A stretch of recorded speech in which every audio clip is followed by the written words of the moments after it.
தோழர்களுக்கு என்னுடைய வணக்கத்தை தெரிவிச்சுக்கிறேன். ஆக்சுவலாக இந்த மாஞ்சோலை அப்படிங்கிற இந்த பகுதி எஸ்டேட்டாக உருவாகிறதுக்கு 2 மிக முக்கியமான விஷயங்கள் இருந்துச்சு.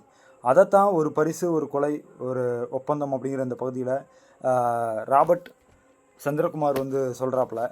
இது மாஞ்சோலை பற்றின அந்த மாஞ்சோலை 1349/2 எனும் நான் அப்படிங்கிற அந்த புத்தகத்துடைய 2வது பகுதி. இந்த 2வது பகுதி என்ன சொல்லுது அப்படின்னா, இதோடைய வரலாறை மட்டும் பேசுது. அதாவது மாஞ்சோலை அப்படிங்கிற விஷயம் உருவாகிறதுக்கு என்னென்ன விஷயங்கள்லாம் காரணமாக இருந்துச்சு அப்படிங்கிற அந்த பயோகிராஃபிகள், அதே நேரம் ஹிஸ்டாரிக்கல் சூழலை தான் இது சொல்லுது. நம்ம இப்போ இந்த இதுக்குள்ளே போயிடலாம். இதில் என்ன ஆகுது அப்படின்னா, 1700களிலிருந்து தான் இதுக்கான டாக்குமெண்டேஷன் அப்படிங்கிறது கிடைக்குது. அதாவது இந்த பகுதி யார்கிட்ட இருந்துச்சு அப்படிங்கிறத ஓரளவுக்கு நமக்கு டாக்குமெண்ட்டாக கிடைக்கிறது 1700களிலிருந்து தான். 1700களில் கேரளாவில் திருவிதாங்கூர் சமஸ்தானத்தில் ஒரு பிரச்சனை அப்படிங்கிறது வருது. அது என்ன வருது அப்படின்னா, அங்கே அரியணையில் யார் உட்கார போகிறாங்க அப்படிங்கிற ஒரு சூழல் வருது, ஒரு குழப்பம் ஏற்படுது. அதனால் சில பிரச்சனைகள் அப்படிங்கிறது உருவாகுது. அங்கே 2 குரூப் மோதிக்கிறாங்க. முடிவில் 8 வீட்டில் பிள்ளைமார் அப்படிங்கிற ஒரு கும்பல் ஜெயிச்சு, அதாவது அவங்கள 8 வீட்டு பிரபுக்கள் அப்படின்னும் சொல்லுவாங்க, பிள்ளைமார் அப்படின்னு சொல்லுவாங்க. இந்த புக்கில் அப்படி தான் பதிவாக இருக்குது. அதன் அடிப்படையில் நான் அதை சொல்கிறேன். அவங்க ஜெயிக்கிறாங்க. ஜெயிச்சதுக்கப்புறம் என்ன ஆகுது அப்படின்னா, அங்கே தோற்று போன வம்சாவளியை சேர்ந்தவங்க அங்கேருந்து வெளியேறாங்க. அதில் மிக முக்கியமான நபராக இருந்தவர் இளவரசர் சேரன் மார்த்தாண்டவர்மன். அவர் தான் அங்கே அரச வாரிசாக இருக்கிறாப்புல. அவர் தன்னுடைய அம்மாவோடைய அரவணைப்பில், பாதுகாப்பில் வளர்றாரு. அப்படி அவங்க வளரும்போது தான் சிங்கம்பட்டி ஜமீனுடைய அந்த நட்புறவு அப்படிங்கிறது கிடைக்குது. அவர் இவங்களுக்கு போர் தொழில், அந்த மாதிரியான சில விஷயங்களை, தற்காப்பு கலைகளை கற்றுக் கொடுக்குறாரு. சில விஷயங்கள் சிலம்பாட்டம், வாழ்வீச்சு, இந்த மாதிரியான விஷயங்கள்லாம் கற்றுக் கொடுக்குறாப்புல. அதை மையமாக வச்சு அவரும் நிறைய விஷயங்களை கற்றுக்கிறாரு சிங்கம்பட்டி ஜமீன் கூட சேர்ந்து. அதில் அவங்களுக்கு ஏற்பட்ட நட்புறவு அப்படிங்கிறத அந்த ஒரு பழக்கம் கிடைச்சதால 1730களில் ஒரு படையை திரட்டி திருவிதாங்கூர் சமஸ்தானத்தை அட்டாக் பண்ணுறாரு. அதில் அவர் ஜெயிக்கவும் செஞ்சுருக்காரு.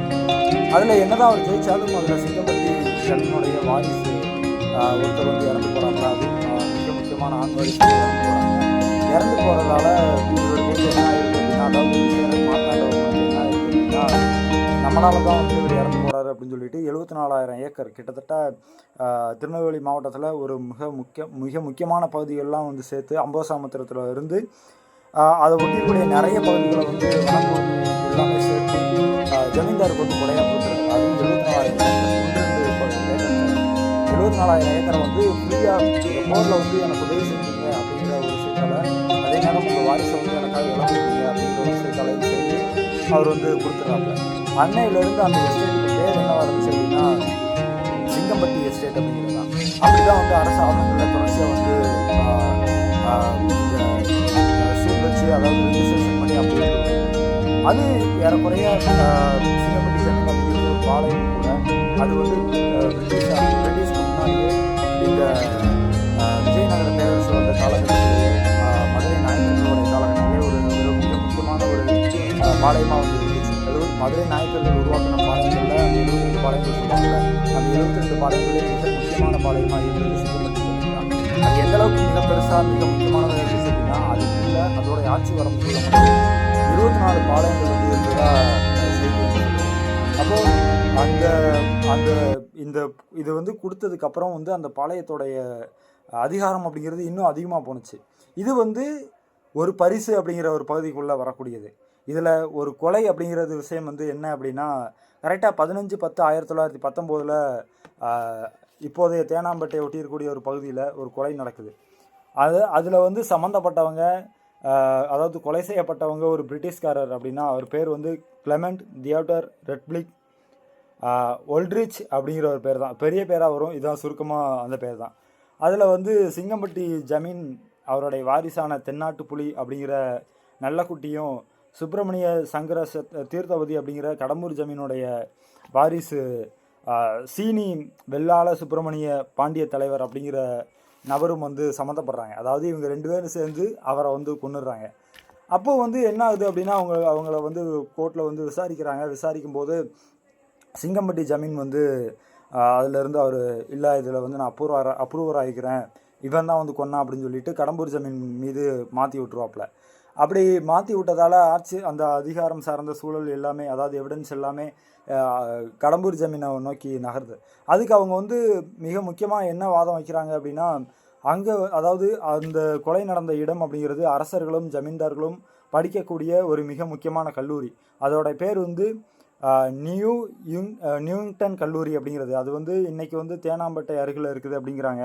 எனக்கு தெரில, தேனாம்பேட்டை அருகில் ஜெமினி பாலத்தை ஒட்டி இருக்கக்கூடிய ஒரு பகுதியில் அதை வந்து சொல்கிறாங்க. அப்போ அந்த பகுதியில் தான் அந்த கல்லூரி அப்படிங்கிறது அமைஞ்சிருந்துச்சு. அந்த கல்லூரியில் அதில் வந்து நிறைய மிக முக்கியமான பெரிய பெரிய தலைகள் தான் வந்து படிக்கிறாங்க அப்படின்ட்டு வரும்போது அங்கே வந்து இந்த கொலை அப்படிங்கிறது நடக்குது. ஏன்னா அந்த கொலை செய்யப்பட்ட நபர் வந்து அந்த கல்லூரியோடைய மிக முக்கியமான ஒரு நபர். அவர் வந்து ஏன் இதுக்காக வந்து கொலை செய்கிறாங்க அப்படின்னு சொல்லி ஒரு வாதம் வருது அப்படின்னா, அந்த கல்லூரியை சேர்ந்த நபர் வந்து எப்போ பார்த்தாலும் இங்கே இருக்கக்கூடிய கருப்பின மக்களை, அதுவும் குறிப்பாக தமிழர்களை வந்து கருப்பேன், இவன் வந்து கருப்பாக கண்டங்கரைன்னு இருக்கான் அப்படின்னு சொல்லி அவமானமாக பேசுவார். தமிழ் பார்பேரியன்ஸ் அப்படின்னு சொல்லி ரொம்ப கேவலமாக வந்து பேசுவார் அப்படின்னு சொல்லிட்டு ஒரு வாதம் வந்து வருது. இந்த வாதத்தை வச்சு அங்கே வந்து கேஸ் நடக்குது. அதே நேரம் இன்னொரு வாதம் என்ன நடக்குது அப்படின்னா, அதில் அந்த ஆங்கிலேயருடைய மனைவி வந்து இல்லீகலாக பல அஃபேர்ஸ் வந்து வச்சுருந்தாங்க அப்படின்னு சொல்லி மாணவர்கள் கூடயே வந்து இருந்தாங்க அப்படின்னு சொல்லி ஒரு வாதம் வந்து போகுது. இப்படி 2 வாதங்கள் வந்து தொடர்ச்சியாக இருந்துக்கிட்டே இருக்குது. அதில் வந்து நடுவில் சிங்கம்பட்டி ஜமீன்தாருடைய மகன், அதாவது அவருடைய வாரிசு வந்து உல்டாவா மாதிரி கடம்பூர் ஜமீன் தான் வந்து கொன்னார் அப்படின்னு சொல்லி சொன்னதால், அதில் கடம்பூர் ஜமீனுடைய வாரிசு வந்து என்ன பண்ணுறாரு, இதை வந்து மெட்ராஸ் கோர்ட்டில் வந்து நீங்கள் நடத்துனீங்கன்னா எங்களுக்கு சிக்கல் வரும், இதில் நிறைய சிக்கல்கள் உருவாகும் அப்படின்னு சொல்லிட்டு அப்புறம் பாம்பே கோர்ட்டுக்கு வந்து மாற்றுங்க அப்படிங்கிறாங்க.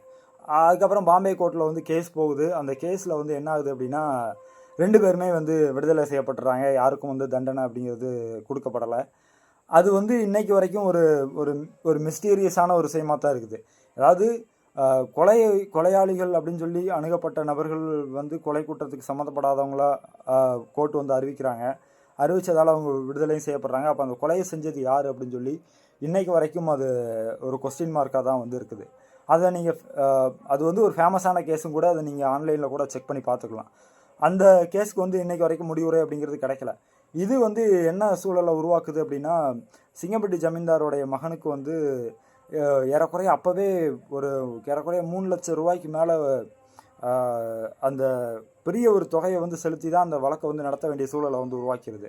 அப்போ வந்து ரேட் என்னவாக இருந்துச்சு, அதாவது ஒரு 1919லேருந்து 1920 வரைக்கும் ஏறக்குறைய ஒரு தங்கத்தோடைய சவரனே 19.95 ரூபா தான். ஆனால் இவங்க வந்து ஏறக்குறைய 3 லட்சம் வந்து அந்த வழக்குக்காக வந்து செலவிட்டுருக்காங்க.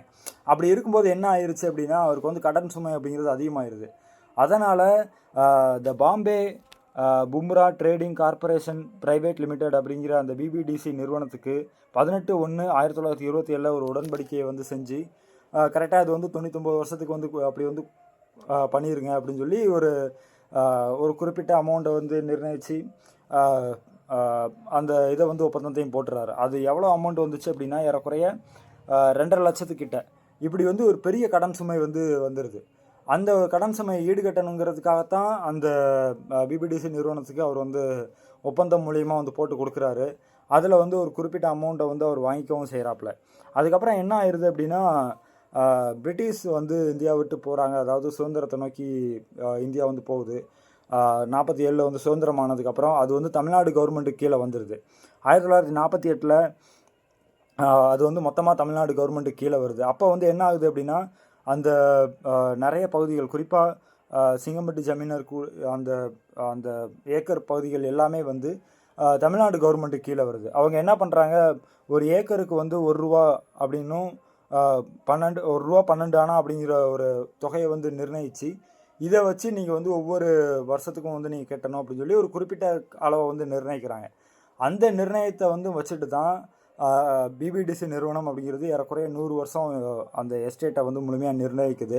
அதில் தான் வந்து இந்த மணிமுத்தாறு, காரையாறு இந்த பகுதிகள்லாம் வந்து வருது. பாபநாசத்துலேருந்து எல்லாமே இந்த பகுதிகள் தான். அப்போது இந்த பகுதிகள் எல்லாமே வந்து இப்படி தான் பிபிடிசி நிறுவனத்துக்கு வந்து போய் சேருது. அது வந்து 100 வருஷம் அந்த இடத்த நோக்கி, அதாவது அந்த இடத்துல வந்து குத்தகை செஞ்சு அந்த குத்தகைக்கு நிறைய பகுதிகளை வந்து எடுத்துக்கிட்டு இந்த தேயிலை, காஃபி, மிளகு மாதிரியான பொருட்களை வந்து உற்பத்தி செய்கிறதுக்கு வாகுவா வந்து அமைஞ்சது. இதில் தமிழ்நாடு அரசாங்கம் நடுவில் என்ன செஞ்சிடறாங்க அப்படின்னா, நீங்கள் பயன்படுத்துகிற போக நிறைய விஷயங்களை, நிறைய அந்த ஏக்கர்களை வந்து வனப்பகுதியாக தான் வச்சுருக்கணும்னு சொல்லி ஒரு ஆர்டர்ஸை வந்து போடுறாங்க. அதை வந்து மையமாக வச்சு அவங்க வந்து 1000 ஏக்கர் தான் வந்து நாங்கள் பயன்படுத்துகிறோம் அப்படின்னு சொல்லி அந்த 1000 ஏக்கரை மட்டும் இந்த தேயிலை மாதிரியான விஷயங்களை வந்து பயிரிடுறதுக்கு, அதாவது பணப்பயிர்களை வந்து பயிரிடுறதுக்கு வந்து உதவிகரமாக வந்து வச்சுக்கிறாங்க. அப்படி தான் வந்து இந்த எஸ்டேட் அப்படிங்கிற ஒரு விஷயம் வந்து உருவாகுது. இதில் ஒரு பரிசு அப்படிங்கிறது சிங்கம்பட்டி ஜமீனுக்கு சேரன் மார்த்தாண்டன் கொடுத்த பரிசாகவும், ஒரு கொலை அப்படிங்கிறது அந்த அந்த கல்லூரியில், நியூயிங்டன் கல்லூரியில் நடந்த அந்த கொலை சம்மந்தப்பட்டதும், அதே நேரம் ஒரு ஒப்பந்தம் அப்படிங்கிறது அங்கே சிங்கம்பட்டி ஜமீன்தார் பிபிடிசி நிறுவனத்துக்கும், அதே நேரம் 1947 சுதந்திரத்துக்கு அப்புறம் தமிழ்நாடு கவர்மெண்ட் வந்து அவங்களுக்கு ஒரு ஒப்பந்தத்தையும் வந்து போட்டது தான் இந்த இந்த இந்த இந்த தலைப்பில் அவர் வந்து சொல்கிறார். அதாவது இந்த தலைப்பு அப்படிங்கிறது இந்த நிலங்கள் வந்து எப்படி அந்த பிபிடிசி நிறுவனத்துக்கு வந்து போய் சேர்ந்தது, இந்த இவ்வளோ பெரிய வளங்கள் வந்து எப்படி அவங்களுக்கு போய் சேர்ந்தது, இதில் எப்படி வந்து மக்கள் வந்து வர ஆரம்பித்தாங்க அப்படிங்கிறத அடுத்த பகுதியில் வந்து சொல்கிறாப்புல. இந்த பகுதி அப்படிங்கிறது அதோடைய வரலாறு மட்டும்தான். இதை வந்து முழுமையாக நீங்கள் வந்து தெரிஞ்சுக்கணும், இது சம்மந்தப்பட்ட நிறைய விஷயங்களை வந்து நீங்கள் படிக்கணும் அப்படின்னா நீங்கள் மாஞ்சோலை 1349/2 என்னும் நான் அப்படிங்கிற இந்த புக்கை வந்து நீங்கள் படித்து பாருங்கள். உங்களுக்கு உண்மையிலேயே அது ரொம்ப யூஸ்ஃபுல்லாக இருக்கும். நன்றி.